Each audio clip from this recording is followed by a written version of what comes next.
Amém? Abre os olhos, Senhor, do meu coração. Abre, Senhor, a minha mente. Dá-me entendimento para tudo que Tu vai falar essa noite. Aleluia!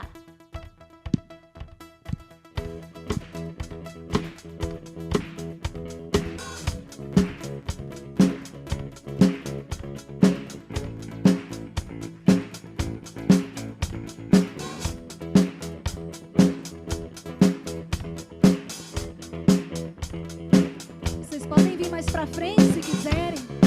Vocês têm liberdade na casa do Senhor, amém? Os adultos, os jovens, as crianças, todos que quiserem vir mais para frente, para adorar o Senhor, para exaltar sua presença, sinta-se livre, amém? Levanta suas mãos, deixa eu ver se você está livre mesmo, deixa eu ver os seus pés. Você está livre? Então vem, vamos adorar o Senhor. Open the eyes. The eyes of my heart, Lord. Open the eyes of my heart. I want to see you. I want to see you. Mais uma vez. Open the eyes of my heart, Lord. Open the eyes of my heart. I want to see you. Eu quero te ver, Senhor. I want to see you high. To see you high and lifted up, shining in the light of your glory. Pour out your power and love as we sing, holy, holy, holy. To see you high and lifted up, shining in the light of your glory.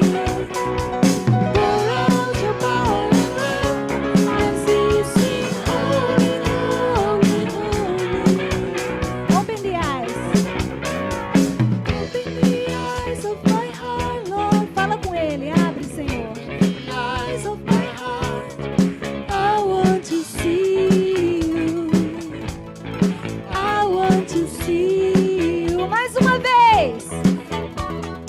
Open the eyes of my heart, Lord. Open the eyes of my heart. I want to see you. Você quer vê-lo? Então diz pra Ele. To see you high. To see you high and lifted up, shining in the light of your glory. Pour out your power and love as we sing, holy, holy. To see you high. See you high and lifted up, shining in the light of your glory. Pour out your power and love as we sing, holy, holy, holy. You are holy, holy, holy. Holy, holy, holy. Holy, holy, holy. I want to see you. Tu és santo, Senhor. Holy, holy, holy. Holy, holy, holy. Holy, holy, holy. I want to see you. You are holy. Holy, holy, holy. Holy, holy, holy. Holy, holy, holy. I want to see you. Queremos te ver, Senhor. Derrama a tua presença aqui neste lugar, Senhor. Só tu és santo, só tu és Senhor, só tu és Paz do Deus. Senhor, irmãos. Vamos abrir nossa Bíblia para Romanos 1, 16 a 17. Não me envergonhe do Evangelho, porque é o poder de Deus para a salvação de todo aquele que crê, primeiro do judeu, depois do grego. Porque o Evangelho há revelada a justiça de Deus, uma justiça que do princípio ao fim é pela fé, como está escrito, o justo viverá pela fé. Senhor, eu te peço que eu te agradeço por cada um de nós aqui, todo mundo assistindo em casa, pela internet. peço, Senhor, que Tu nos abençoe essa noite, que Tu toque no coração, Senhor, Teu Espírito Santo, e fala conosco. Senhor, eu te peço, fica conosco, em nome de Jesus. Amém. Aleluia. Vamos declarar, amém, que não há outro Deus maior como o nosso Deus, o melhor. Não há Deus tão grande como o nosso Deus. Você já parou para pensar nisso? Não há. Não há Deus maior. Não há Deus melhor. Não há Deus tão grande como o nosso Deus. Mais uma vez. Não há Deus maior. Não há Deus melhor. Não há Deus tão grande como o nosso Deus. Criou os céus, criou a terra, criou o sol e as estrelas. Tudo Ele fez, tudo criou, tudo formou. Para o seu louvor, para o seu louvor,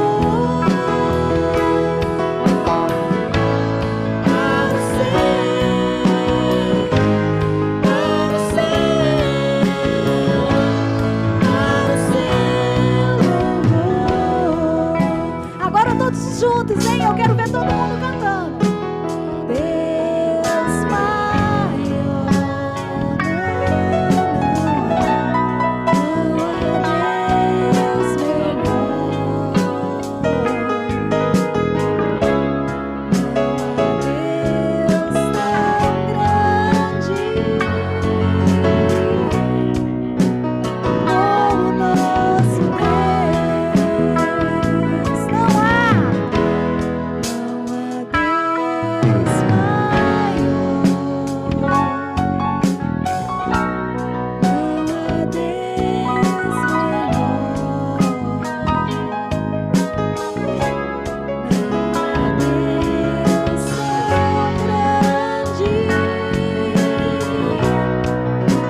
como o nosso Deus. Por quê?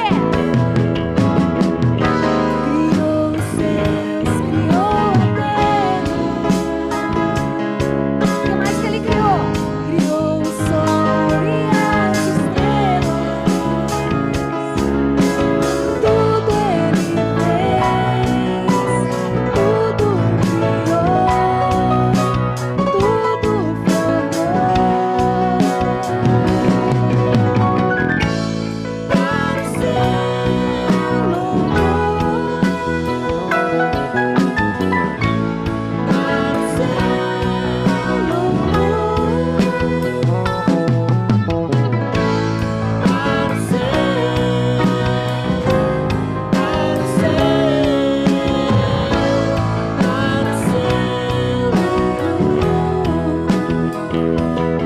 Você é daqueles apaixonados por Jesus?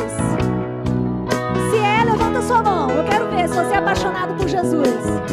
Então eu quero ver você cantando em alta voz que não há Deus maior ou melhor.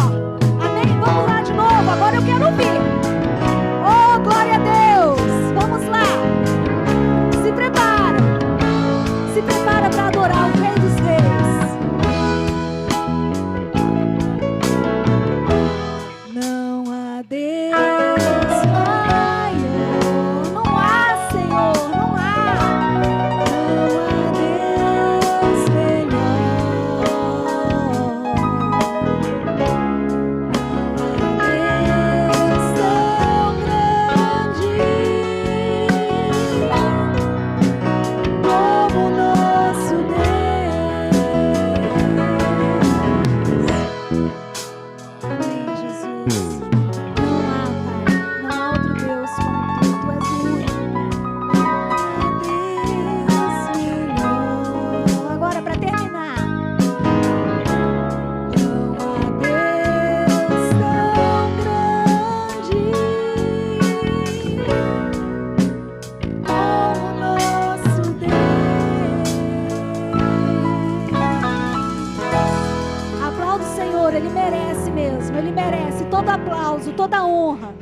Amém? Para Ele. Aleluias. Aleluias, ó Pai. Obrigada, Senhor. Obrigada por esse tempo aqui juntos, Pai. Oh, Senhor, te adoramos, meu Deus. Te exaltamos, ó Pai.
você.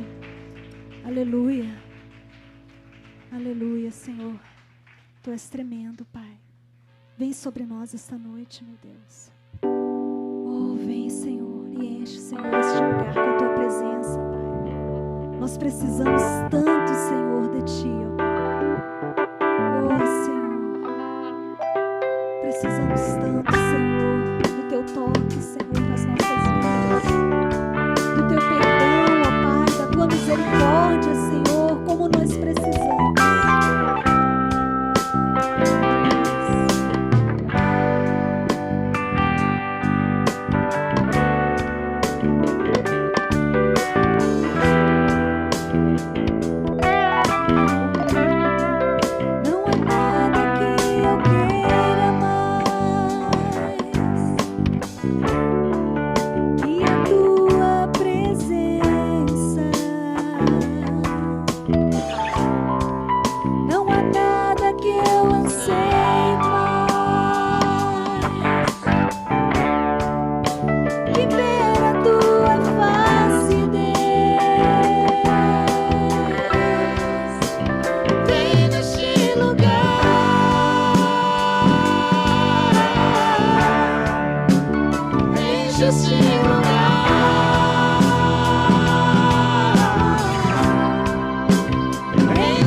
és maravilhoso. Aleluias. Amém? Então vamos lá. Meu Jesus maravilhoso és, minha inspiração a prosseguir. E mesmo quando tudo não vai bem, eu continuo olhando para ti, pois sei que tu tens o melhor pra mim. Um segredo no teu coração, dá-me forças pra continuar, dando a promessa em oração. Firme, ó Deus, está o meu coração, firme nas promessas do Senhor. Eu continuo olhando para ti, e assim eu sei que posso prosseguir. E mesmo quando eu chorar, as minhas lágrimas serão para regar a minha fé e consolar meu coração, pois o que chora aos pés da cruz, clamando em nome de Jesus, alcançará de ti, Senhor, misericórdia, graça e luz. Mais uma vez, amém. Meu Jesus maravilhoso és, minha inspiração a prosseguir. Mesmo quando tudo não vai bem, eu continuo olhando para ti, e tu tens o melhor pra mim. Um segredo no teu coração, dá-me forças pra continuar, guardando a promessa em oração.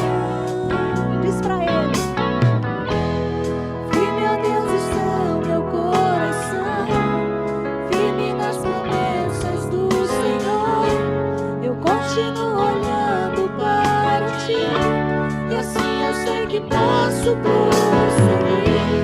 E mesmo quando eu chorar, as minhas lágrimas serão para regar a minha fé e consolar meu coração, pois o que chora aos pés da cruz, clamando em nome de Jesus, alcançará de ti, Senhor, misericórdia, graça e luz.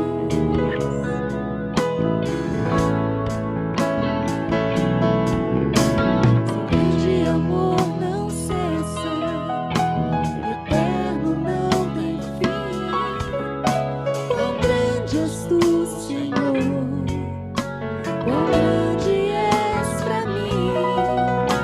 Tua graça é o meu refúgio, descanso no teu poder.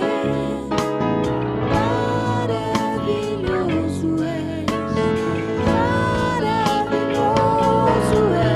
pra mim. Firme, ó Deus, está o meu coração, firme nas promessas do Senhor. Eu continuo olhando para ti, e assim eu sei que posso prosseguir. E mesmo quando eu chorar, as minhas lágrimas serão para regar a minha fé e consolar meu coração, pois o que chora aos pés da cruz, clamando em nome de Jesus, alcançará de ti, Senhor, misericórdia, graça e luz. Aleluia, Jesus. Eu gostaria que vocês cantassem mais uma vez esse refrão aqui pra mim.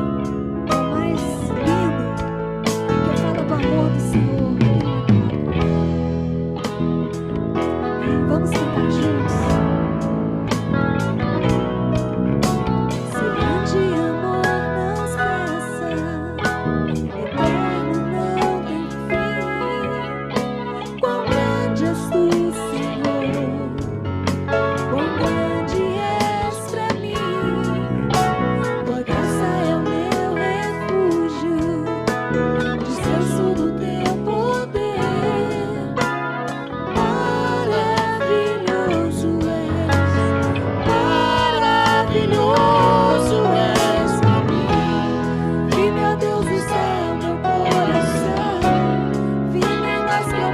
graças do Senhor, eu continuo olhando para ti, e assim eu sei que posso prosseguir.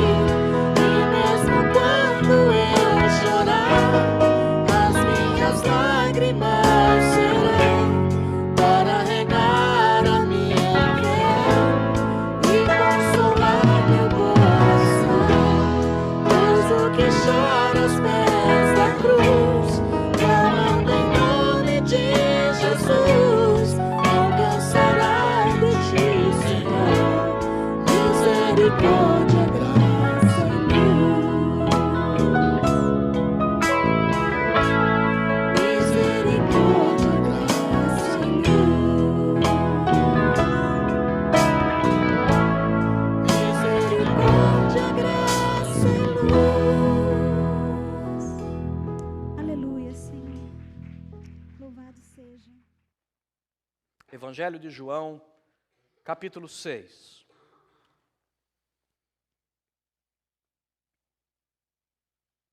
Algum tempo depois, Jesus partiu para outra margem do mar da Galileia, ou seja, do mar de Tiberíades, e grande multidão continuava a segui-lo, porque vira os sinais miraculosos que ele tinha realizado nos doentes.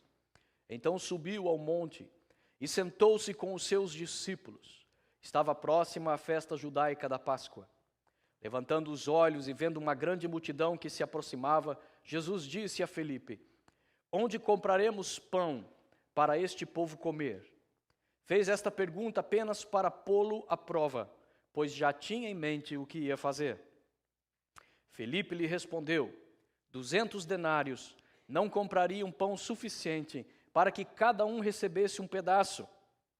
Outro discípulo, André, irmão de Simão Pedro, tomou a palavra: aqui está um rapaz com 5 pães de cevada e 2 peixinhos. Mas o que é isso para tanta gente? Disse Jesus: mande o povo assentar-se. Havia muita grama naquele lugar e todos se assentaram. Eram cerca de 5.000 homens. Então Jesus tomou os pães, deu graças e os partiu entre os que estavam assentados, tanto quanto queriam, e fez o mesmo com os peixes. Depois que todos receberam o suficiente para comer, disse aos seus discípulos: ajuntem os pedaços que sobraram, que nada seja desperdiçado. Então eles os ajuntaram e encheram 12 cestos com os pedaços dos 5 pães de cevada deixados por aqueles que tinham comido. Depois de ver o sinal miraculoso que Jesus tinha realizado, o povo começou a dizer: sem dúvida, este é o profeta de Deus que devia vir ao mundo. Sabendo Jesus que pretendiam proclamá-lo rei à força, retirou-se novamente sozinho para o monte. Nesta noite nós queremos falar sobre o teste da fé. A verdade é que a fé é um grande teste. As coisas mais importantes da vida, elas passam por testes. Para você conseguir um bom emprego, normalmente você vai passar por uma entrevista, e aquela entrevista não tem a mínima intenção de ser um encontro para que o entrevistador desenvolva uma relação amigável com você. Há um propósito muito claro na entrevista de trabalho. A entrevista é para testar você. Eles querem, através de perguntas, apesar a princípio por causa das tuas reações, tua linguagem corporal, a maneira como você se expressa, as coisas que você vai responder, irão, na verdade, servir de teste se você é a pessoa adequada para aquele serviço. A maioria das grandes faculdades, elas exigem um teste, ou pelo menos elas querem saber do nível do seu conhecimento anterior, e na verdade, então, nesse caso, o seu passado ou o seu boletim é o grande teste. Deus, Ele é um Deus que claramente testa o ser humano. De tempos em tempos, Deus sistematicamente vem provar aquilo que Ele já ensinou, para ver se há uma resposta favorável que Ele espera, que Ele aguarda do ser humano. Não há como fugir deste teste. De uma maneira ou de outra, todos nós estamos passando por testes. E Deus é perito em fazer testes. A Bíblia deixa muito clara que Deus, ele prova o homem. Que Deus, ele põe o homem, o ser humano, em teste.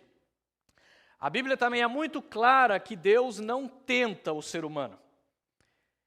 Esta diferença entre teste ou prova e tentação, às vezes se torna um pouco difícil de notar aonde se divide, onde essas coisas são diferentes na Bíblia.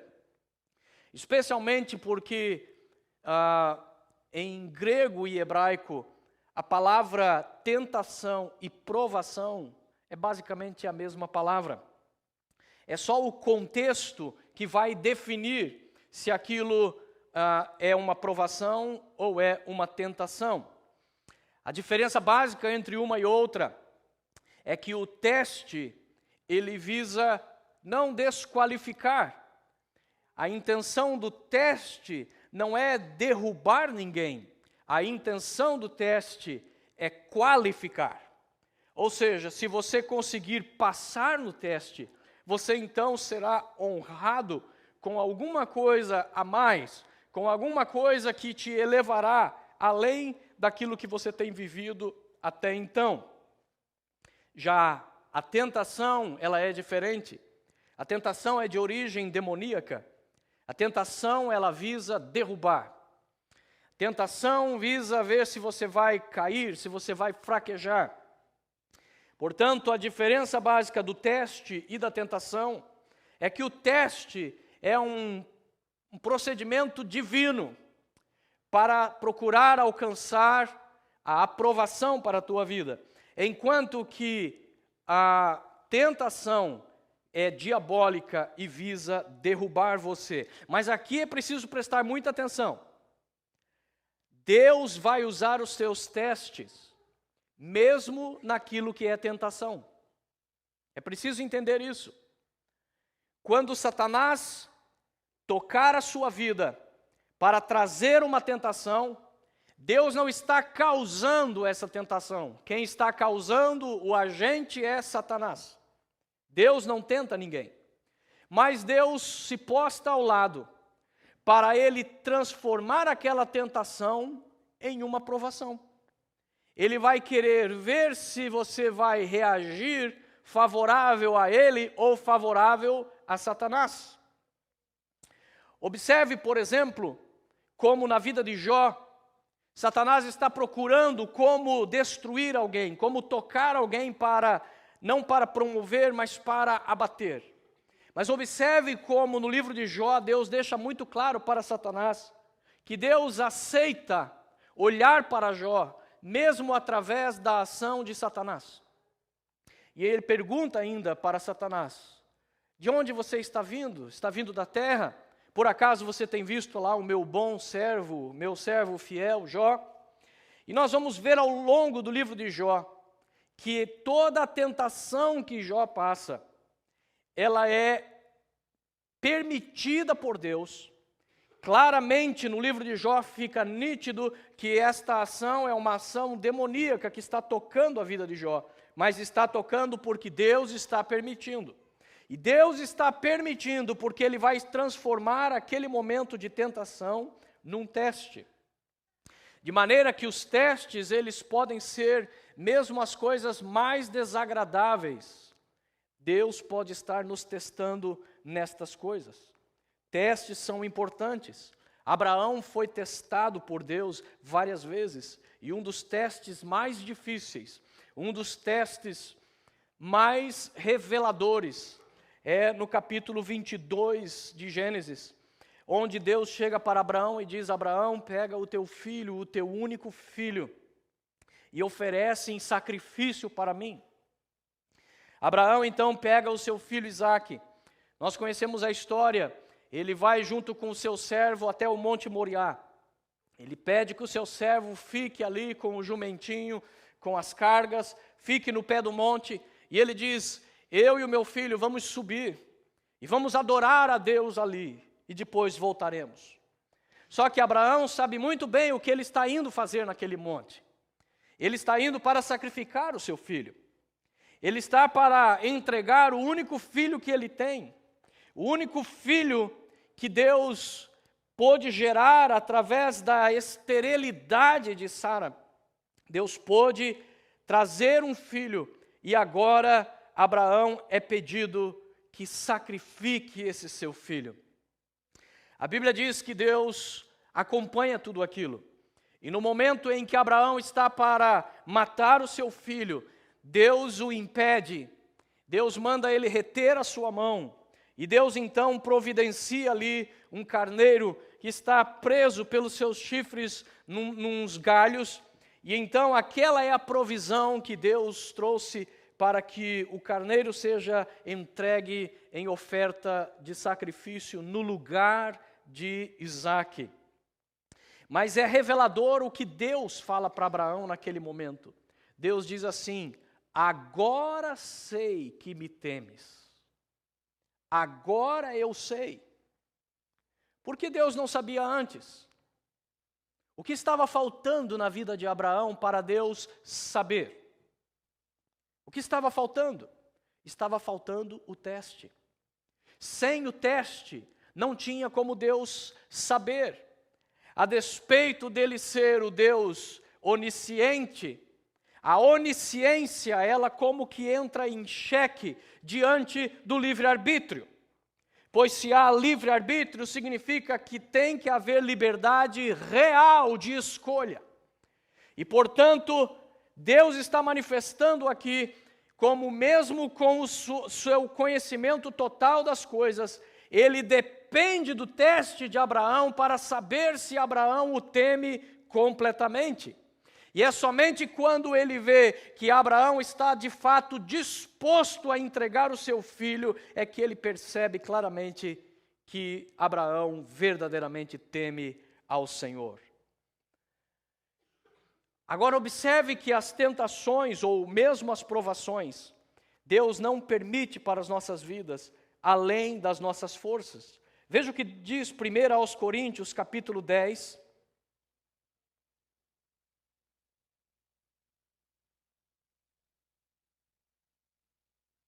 Primeiro aos Coríntios, capítulo 10.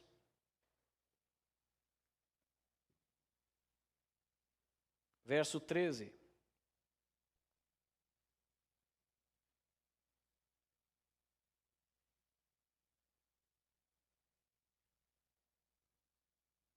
Não sobreveio a vocês tentação que não fosse comum aos homens.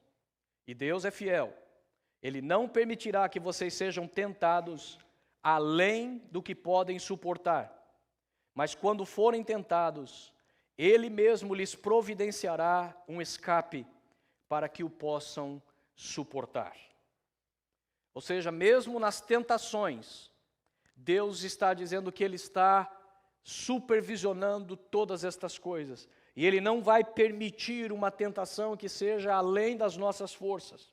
Se Ele não permite tentações além das nossas forças, certamente Ele não fará testes que estão além das nossas forças. E aí talvez você venha dizer: não, peraí pastor, porque eu já passei por provas, eu já passei por testes que estavam além das minhas forças. Bem, se estavam além das suas forças, como é que você está vivo ainda hoje para falar estas coisas? Deus falou isso para Jeremias, que estava reclamando e chorando. Aliás, Jeremias é conhecido como o profeta chorão, porque o livro inteiro ele chora. É claro que ele tinha razões para chorar. Mas chega um momento que Deus parece se cansar um pouco dessa choradeira de Jeremias. E Deus diz o seguinte para Jeremias: Jeremias, se você se cansa correndo com homens, como será quando você tiver que correr contra cavalos? O que é que Deus está querendo dizer com isso? Deus está dizendo: Jeremias, na verdade, o que quer que eu tenha te dado, pela qual você está chorando, é coisa que você é possível passar, você é possível suportar. Você, na verdade, Jeremias, está correndo com homens. Não há nada além daquilo que é humanamente possível suportar. Portanto, pare de lamentar, pare de chorar, porque se você conseguir passar por uma corrida como essa, uma dificuldade como essa, que é plenamente humana, eu posso te levar até mesmo a correr com cavalos, ou seja, eu posso te levar a experimentar coisas que estão muito além da tua capacidade, que estão muito além do que você tem hoje. Em outras palavras, Deus está propondo para Jeremias que o que está acontecendo no seu ministério é um teste.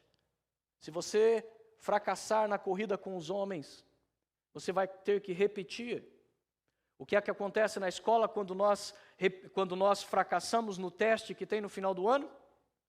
Nós temos que repetir o ano, não é isso? Nós vamos ter que aprender tudo de novo.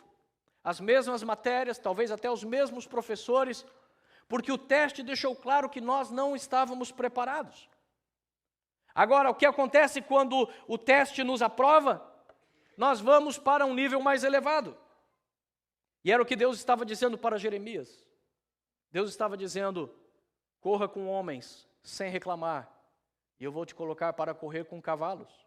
Qual é o homem que consegue correr com cavalos? É humanamente impossível, mas para Deus não é nada impossível. Deus pode fazer na sua vida aquilo que é humanamente impossível. Quando nós olhamos para os testes, eles são importantes porque eles revelam a verdade. Eles revelam se você está preparado ou não. Eles revelam se nós temos capacidade. Os testes também servem para revelar a natureza da pessoa. Dizem que o lobo disfarçado de ovelha teve um grande problema, foi exatamente no momento em que o pastor pediu para que as ovelhas fossem comer.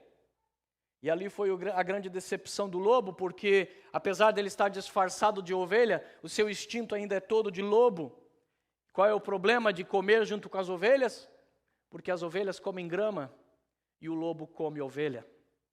Ali veio a primeira frustração do lobo. Ou seja, o simples teste expõe a natureza do lobo. Nós, através dos testes, vemos a revelação da verdade sobre aquilo que aprendemos. Deus vai ensinando. Deus vai ensinando. Através da sua palavra. Às vezes você não está nem aí com aquilo que está sendo ensinado. Às vezes você está só esperando que o culto termine. Às vezes você está ouvindo uma pregação e no seu interior, no seu coração, tudo que você faz é criticar. Mas deixe-me te dizer uma coisa. Independente de quem esteja pregando, independente de quem esteja sentado ouvindo, o fato é que tudo que está sendo falado e tudo que está sendo ouvido será trazido à prova. Deus diz claramente que há um dia em que toda palavra da nossa boca terá que ser prestada contas diante de Deus. Cada palavra fútil, cada uma das nossas conversas desinteressantes, tudo isso será julgado por Deus. Um dia todos nós teremos que prestar contas. Se nós teremos que prestar contas a Deus no dia do juízo, por que achar que nós, de tempos em tempos, não seremos testados por Deus sobre aquilo que ouvimos? Todo pregador sabe que de tempos em tempos Deus faz com que o pregador seja aprovado naquilo que ele mesmo prega. Deus cria situações na vida do pregador para ver se ele é capaz de viver na própria pele aquilo que ele pregou para os outros. E na vida de cada um que ouve a palavra, existe um momento em que Deus vai dizer: eu quero ver o que é que você fez com aquilo que foi ensinado. Eu quero ver qual é a reação sua. Eu quero saber como você responderá. Veja, por exemplo, o teste que Deus propôs para Israel, Deuteronômio capítulo 13.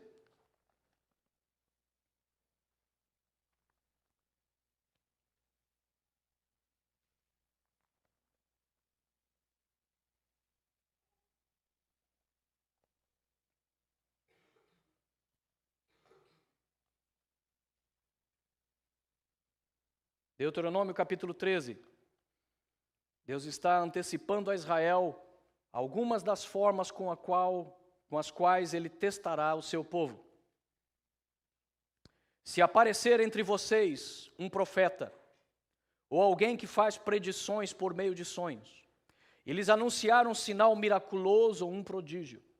E se o sinal ou prodígio de que ele falou acontecer, e ele disser, vamos seguir outros deuses, que vocês não conhecem, e vamos adorá-los, não deem ouvidos às palavras daquele profeta ou sonhador. O Senhor Deus está pondo vocês à prova, para ver se o amam de todo o coração e de toda a alma. Sigam somente o Senhor, o seu Deus, e temam a Ele somente. Cumpram os seus mandamentos e obedeçam-lhe, sirvam-no e apeguem-se a Ele. Aquele profeta ou sonhador terá que ser morto, pois pregou rebelião contra o Senhor, o seu Deus, que os tirou do Egito e os redimiu da terra da escravidão. Ele tentou afastá-los do caminho que o Senhor, o seu Deus, lhes ordenou que seguissem. Eliminem o mal do meio de vocês. Então aqui está o primeiro teste. O primeiro teste que claramente Deus está dizendo, o Senhor está pondo vocês à prova através disto. Ele está dizendo, se aparecer um profeta, aparecer um pregador, aparecer quem quer que seja, anunciando e dizendo ser coisa e tal. Mas observe o detalhe que Deus coloca. Deus diz, e se acontecer o que ele falou?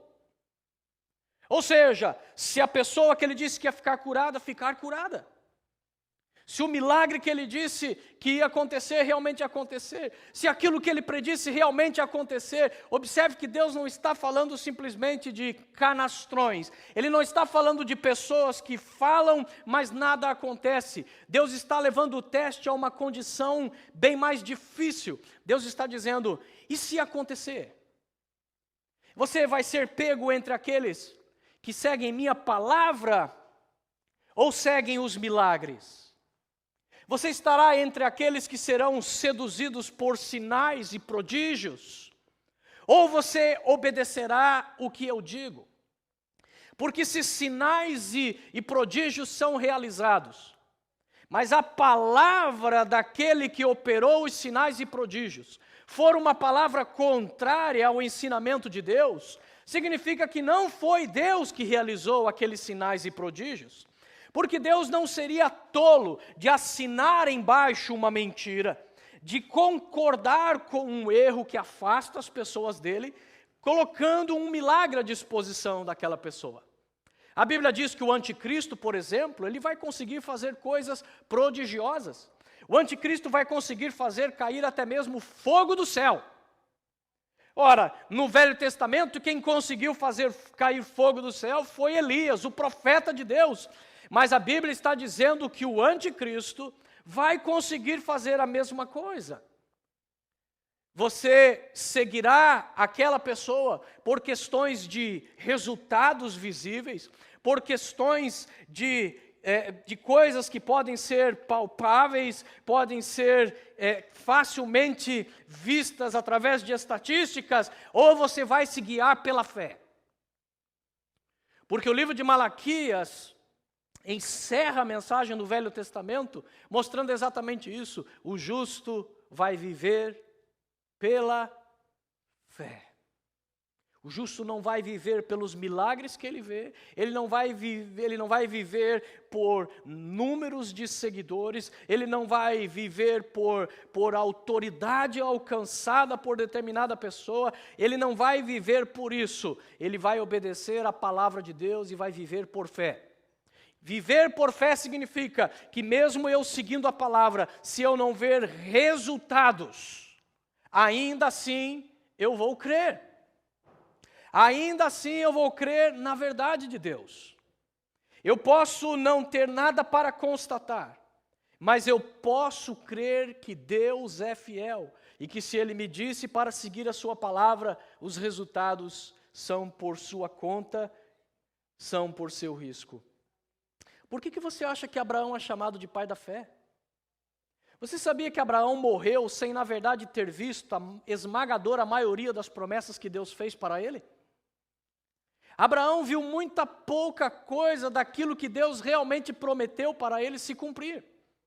Ele realmente viu aquilo que Deus tinha dito, que lhe daria uma descendência. Ele ele viu claramente que Deus trouxe um Isaac que foi apelidado, ou recebeu o nome de Isaac, porque significa sorriso, exatamente porque, na verdade, interiormente, tanto ele como Sara riram do anjo quando lhe trouxe a notícia. Mas o fato é que Abraão não precisou ver mais nada. Abraão não precisou ver a multidão, como Deus havia dito que ele traria a ele. Abraão não precisou ver que as nações da terra seriam abençoadas através da vida dele. Abraão não viu nada disso.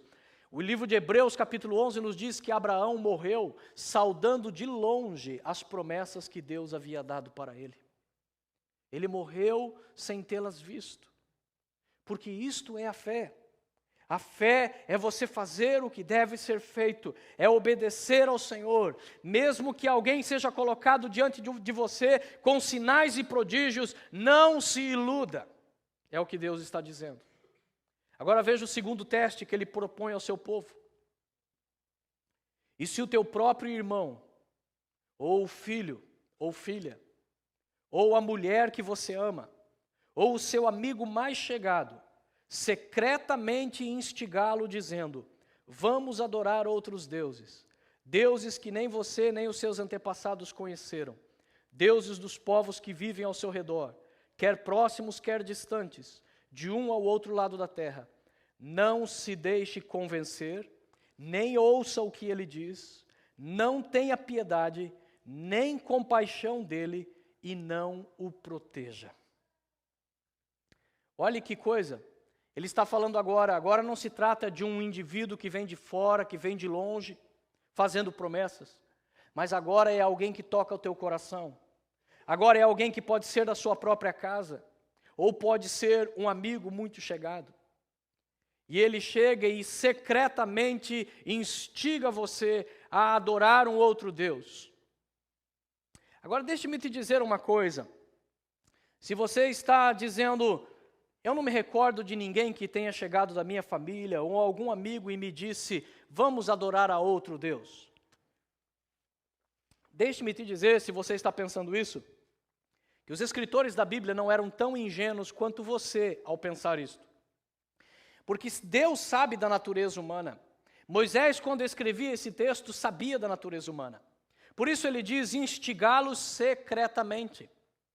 Se instiga secretamente, tampouco uma pessoa ia chegar para um judeu, especialmente aquela geração que acabou de sair do Egito e conheceu o poder de Deus, iria dizer na cara dura, vamos adorar outros deuses. Não. A questão é como nós podemos adorar outros deuses, ser instigados a adorar outros deuses, quando nós seguimos padrões, quando nós seguimos princípios que não são princípios que Deus estabeleceu. Se não são princípios de Deus, são princípios de outro Deus. E por isso, quando nós somos instigados a seguir princípios que mesmo alguém achegado a nós, nos leva a sair da presença de Deus, por seguir princípios que não são bíblicos, a nossa atitude deve ser de rejeitar. Rejeitar o mal. E em muitos casos, como a Bíblia mostra, rejeitar a própria pessoa. Observe como começa o relato de João, capítulo 6, no versículo 2. Nós vemos esse milagre da multiplicação dos pães como uma grande manifestação de poder de Deus. Jesus tinha outra coisa em mente. A Bíblia vai revelar que o quadro todo, tudo o que aconteceu, nada mais foi do que um grande teste que Jesus estava propondo. E de fato é um teste tão sério, que a partir dali vários seriam reprovados naquele teste. João capítulo 6, no versículo 2, diz assim, e grande multidão continuava a segui-lo. Por quê? Por que estavam seguindo? Porque viram os sinais miraculosos que ele tinha realizado nos doentes. Mas aqui está um ponto importante. Jesus conhecia Deuteronômio. Jesus sabia daquilo que Deus tinha falado. Cuidado para não seguir uma pessoa baseada simplesmente no milagre que ela pode fazer, ou naquilo que ela pode produzir. E, portanto, Jesus ia pôr isto à prova agora naquela multidão que estava seguindo a Jesus. E observe como o autor escreve, João escreve, e ele já deixa de antemão muito claro que aquela multidão só estava seguindo a Jesus não porque tinha sede e fome espirituais, não porque estava pensando num meio para ser salvos, não porque estava pensando em como agradar a Deus, mas esta multidão estava seguindo Jesus por uma questão muito clara, porque eles tinham visto sinais miraculosos operados nos doentes. Isso significa que nós temos agora, no meio daquela multidão, pelo menos 3 tipos de pessoas. Nós temos aqueles que estão lá porque reconhecem sua condição e dependência de Deus. Eu creio que havia no meio daquela multidão pessoas que diziam: Senhor, Tu és a única chance, é a minha única salvação. Eu não tenho aonde mais recorrer. Não somente o meu corpo, não somente o problema que talvez tenha na minha casa, o fato é que o Senhor me dá esperança, o fato é que o Senhor é a única coisa que hoje me conecta com Deus. Certamente haviam pessoas ali que estavam ali por causa de Jesus. Mas também, baseado nisso que a Bíblia nos mostra, certamente havia ali um grande grupo de curiosos. Sempre tem um bando de curiosos na igreja. Sempre tem um bando de curiosos nos movimentos espirituais. Sabe por quê? Ele está ali só para ver no que dá. Na verdade, ele não crê em nada. Mas ele está ali para ver o que vai dar essa história. Vamos ver, vamos junto. Se der certo, ele levanta os braços, glória a Deus, eu sabia que isso ia dar certo. Se dá errado, ele vai falar, sabia que isso não quer funcionar mesmo. Ele, na verdade, não está ali nem por uma coisa, nem por outra, ele está por pura curiosidade. E existe aquele grupo de pessoas que estão atrás de Jesus simplesmente por interesses particulares. É só o benefício que está em vista. É se eu vou receber uma cura, se eu não vou estar debaixo de maldição, se eu vou receber prosperidade, se eu vou ter o casamento que eu quero, se eu vou conseguir a promoção que eu almejo, enfim, podem ser muitas razões. Mas o fato é que o Espírito Santo inspirou João a deixar claro de antemão que a multidão que iria comer da multiplicação de pães e peixes que Deus iria fazer através de Jesus, a multidão estava ali não por causa de Jesus, mas por causa do que ele podia fazer para eles. Então, no versículo 5, Jesus começa a propor o teste.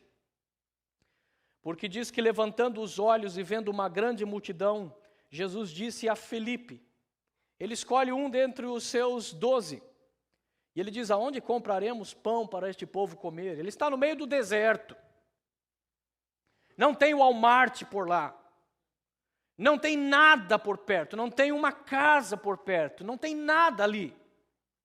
E Jesus chama Filipe e faz essa pergunta estranha para ele, onde é que a gente vai comprar comida para esse povo? Observe que Filipe não se preocupa nem com a questão do local, ele já se preocupa com a questão financeira. Ele já disse, Senhor, nem que tivesse o Walmart ali, 200 denários não seriam suficientes para comprar comida, para que cada um pudesse comer um pedaço de pão dessa multidão. O denário era o pagamento de um dia de serviço. Ou seja, ele entendia só por olhar aquela multidão, que financeiramente seria necessário muito dinheiro para conseguir alimentar aquela multidão com um só pedaço de pão. Muitos têm essa resposta exatamente de Filipe.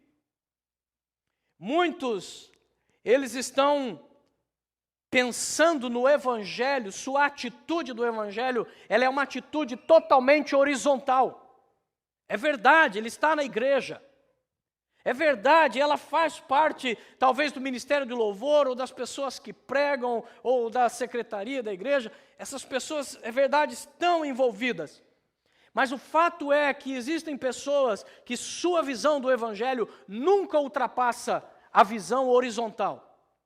Ou seja, a visão deles limita-se tudo aquilo que pode ser respondido humanamente. A visão deles não se baseia por fé. Eles quase nunca lembram de inserir Deus naquela questão.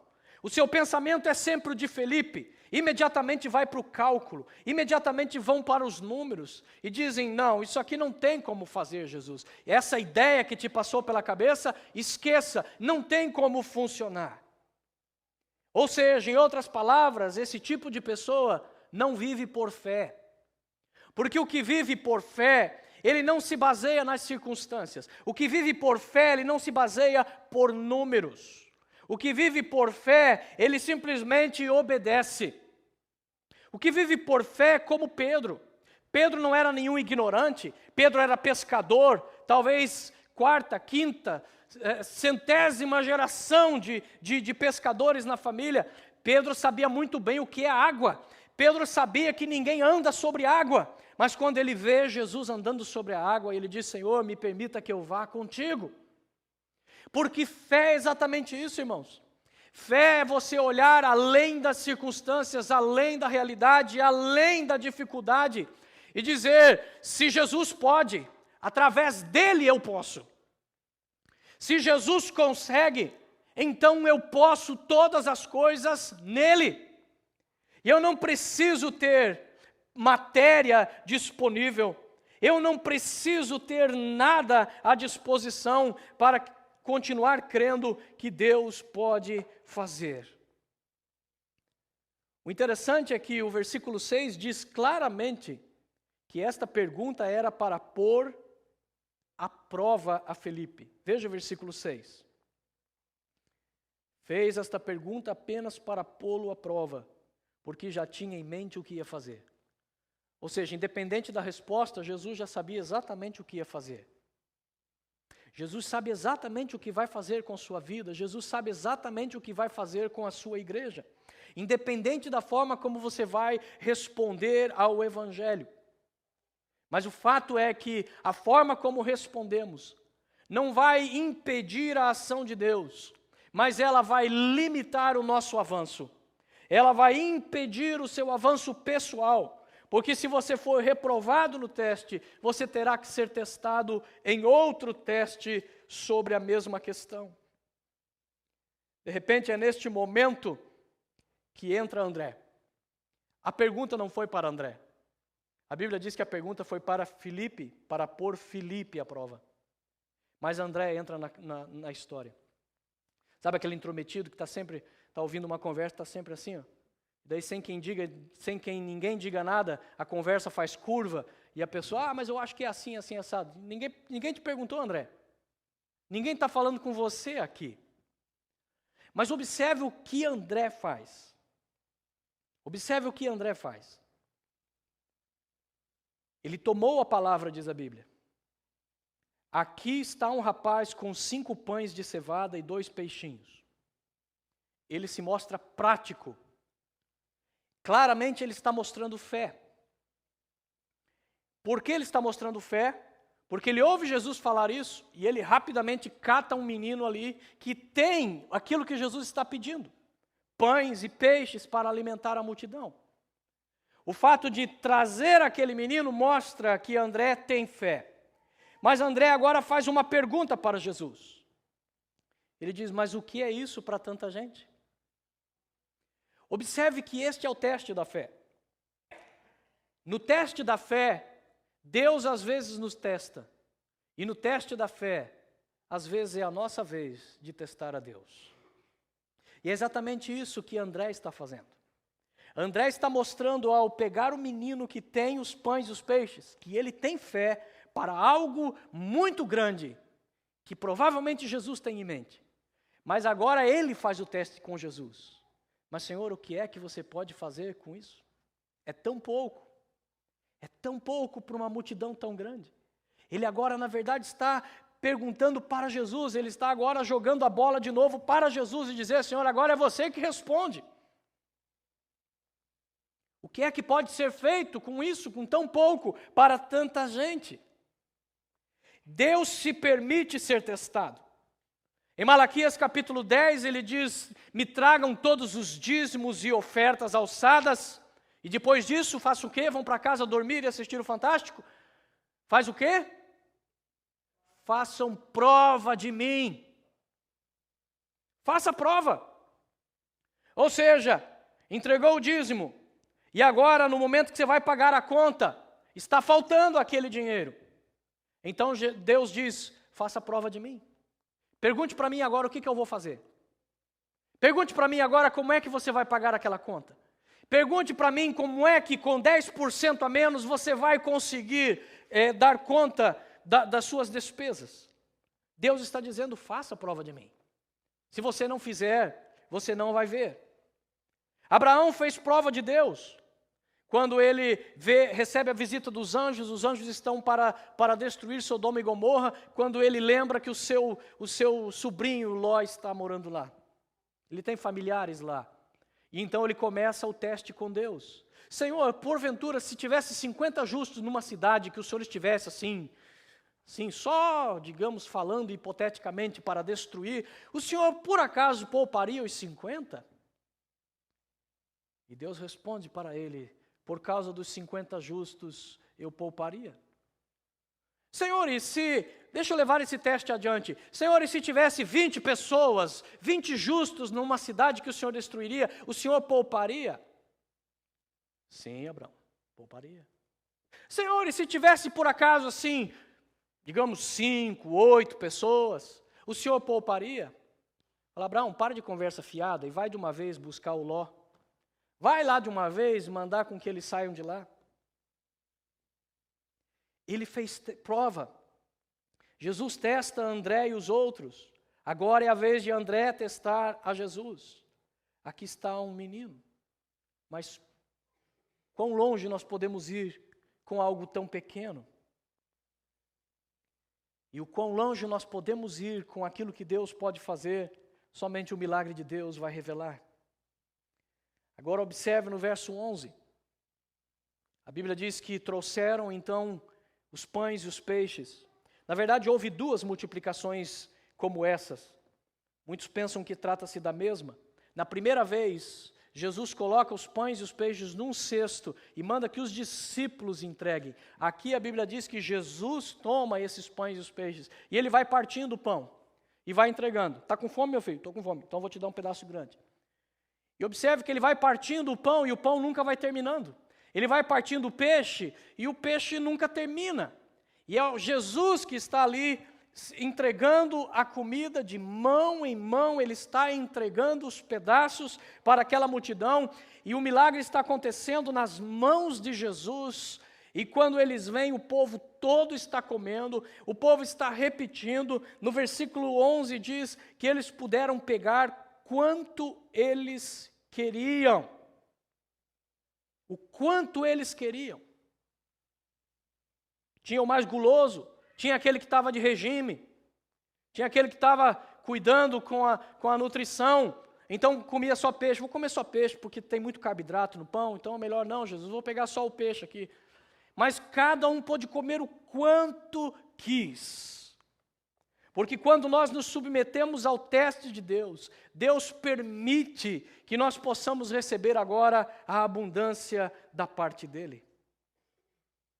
Em outras palavras, irmãos, quanto nós queremos, significa que é a nossa própria fé que vai determinar aquilo que nós vamos ter.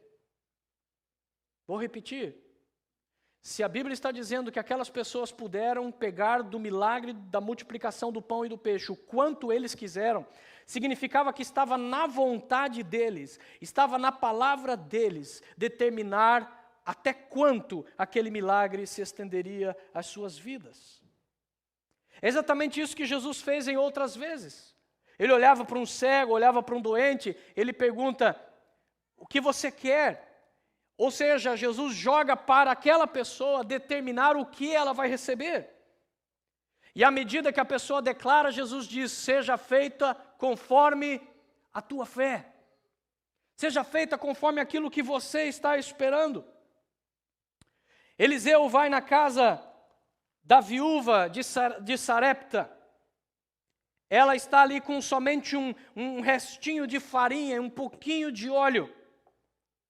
Quando o profeta chega e diz: mulher, estou aqui peregrinando, fazendo missões, fazendo trabalho, estou morrendo de fome, o que é que você tem? Ela diz: meu senhor, eu só tenho um pouco de farinha, um pouquinho de óleo, não temos mais nada. Vou fazer aqui alguns bolinhos para mim e para o meu filho, e depois disso vamos esperar a morte. E ele diz: não, faz para mim. Deixa para morrer depois. Faz para mim. Ah, se fosse hoje, hein? Ah, se fosse esse pastor que fizesse isso, hein? Faça para mim. E o azeite não vai cessar da tua casa. E a mulher obedece. Porque a mulher não, observe, que ela não está daqueles da multidão como Felipe, que só pensam numericamente.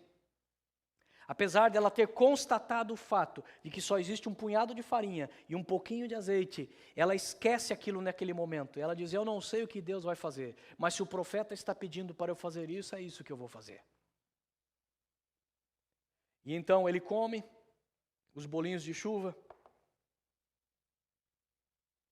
E quando ele termina, ele diz para a mulher: agora você vai nas tuas vizinhas e busca todas as vasilhas que você encontrar.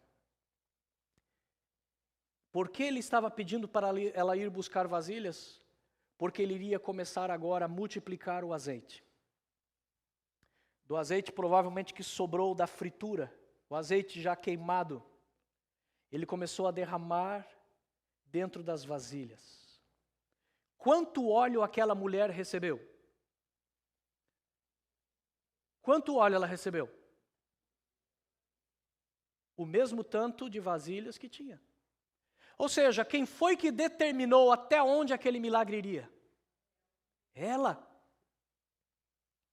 Se ela tivesse sido menos preguiçosa e andado talvez uma quadra a mais, tivesse ido lá fazer as pazes com a vizinha que ela estava brigada para poder emprestar mais algumas vasilhas, se ela tivesse ido lá na casa da sogra e esquecer por um pouquinho aquelas rixas e dizer: olha, me dá aquela sua panela de pressão bem gordona que você tem, só por uns instantes, aquele milagre teria sido muito maior.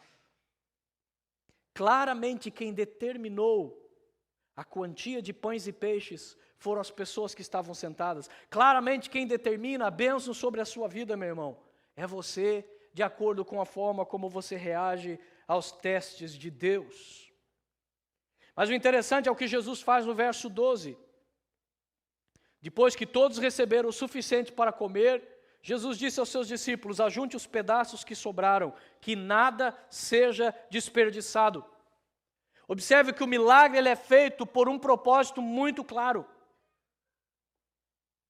O milagre ele tem claramente uma intenção. E esse propósito de Deus é que tem que ser atendido. Nada além desse propósito deve ser servido. Porque caso contrário seria desperdiçar os recursos que Deus havia entregue.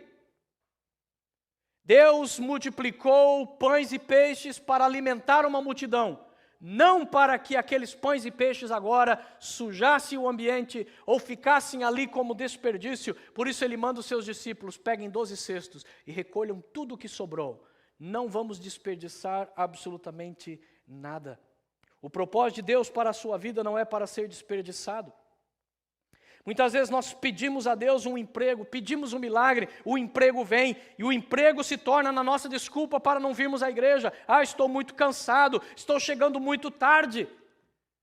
Está usando o milagre para desperdício. Ah, eu vou para os Estados Unidos, Senhor, porque eu vou ter uma vida melhor para a minha família. E lá nos Estados Unidos você abandona a casa de Deus, abandona as coisas de Deus, abandona o seu ministério, deixa o seu ministério morrer. É desperdício da bênção que Deus te deu.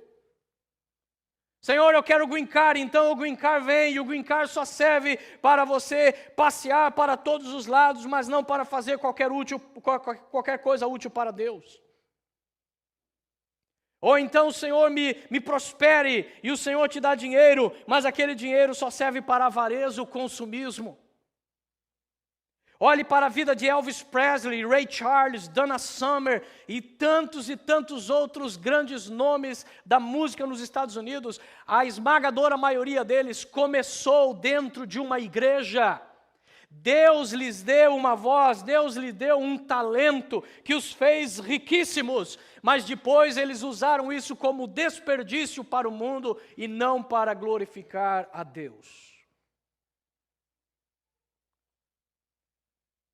Quantos cestos sobraram?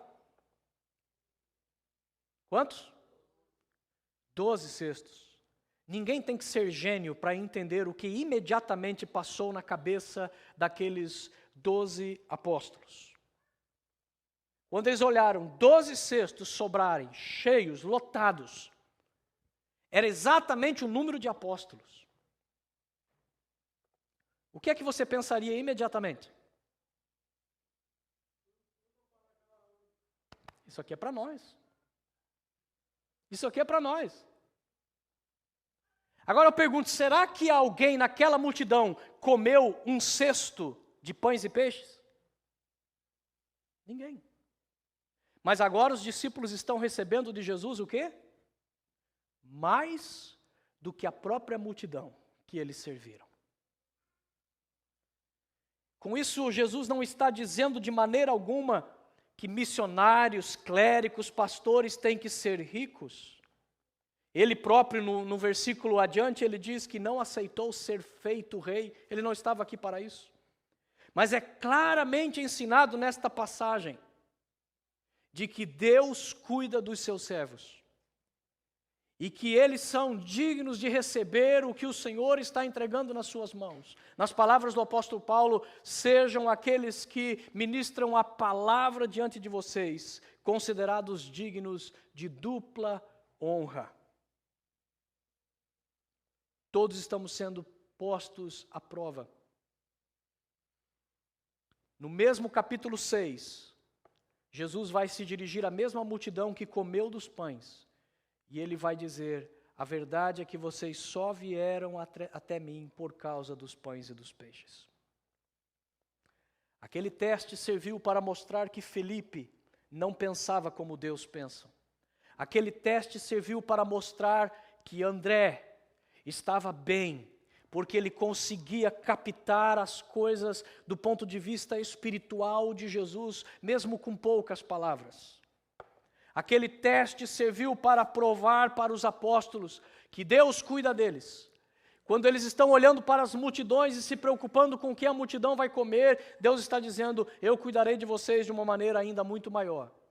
E aquele teste serviu para provar para aquela multidão que a maioria deles estavam sendo rejeitados por Deus, porque só estavam atrás de Deus por causa dos milagres materiais.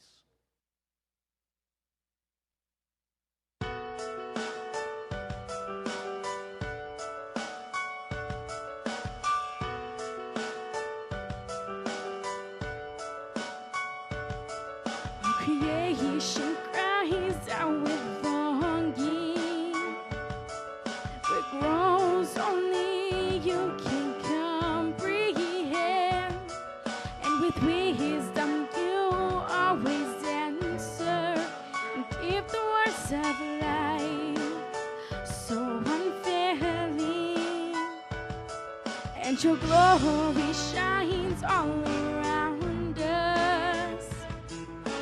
Faithfulness shown for all to see. When we think of all of your wonders, beauty of your plan that's been revealed when we walk in your light. When we walk in it, shine bright. Let your glory fill this land. King of kings and great I am, Jesus. You are the way, you are the way. We can see the works of your loving hands, with the hope and peace not made by man. When you poured out your grace,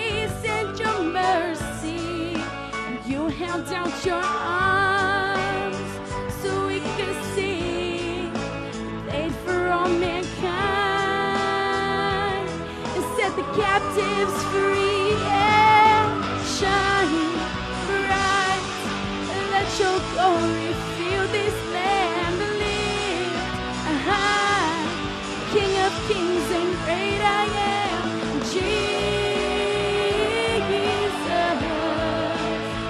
You are the way. You are the way. Na na na na na na. Jesus. Na na na na na na. You are the way. Na na na na na na. Jesus. Na na na na na na. Shine bright. Let your glory fill this land. Lift high, King of kings and great I am. Shine bright. Let your glory fill this land. Lift high, King of kings and great